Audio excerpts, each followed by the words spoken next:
دسویں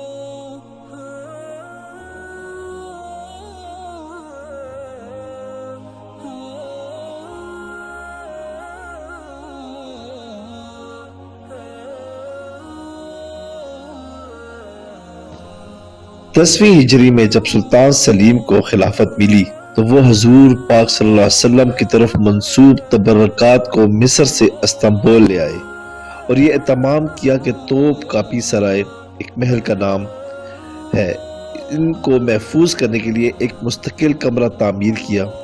اس کمرے میں خود اپنے ہاتھ سے جھاڑو دیتے تھے۔ اس کے علاوہ اس کمرے میں انہوں نے حفاظ قرآن کو مقرر کیا کہ وہ 24 گھنٹے یہاں تلاوت کرتے رہیں۔ حفاظ کی ڈیوٹیاں مقرر تھیں اور ایک جماعت کا وقت ختم ہونے سے پہلے دوسری جماعت آ کر تلاوت شروع کر دیتی تھی۔ اس طرح یہ سلسلہ بعد کے خلفاء نے بھی جاری رکھا اور اس طرح دنیا میں شاید یہ واحد جگہ ہے جہاں 400 سال تک مسلسل تلاوت قرآن ہوتی رہی ہے اور اس دوران ایک لمحے کے لیے بھی بند نہیں ہوئی۔ خلافت کے خاتمے کے بعد یہ مبارک سلسلہ بھی موقوف ہو گیا۔ سبحان اللہ۔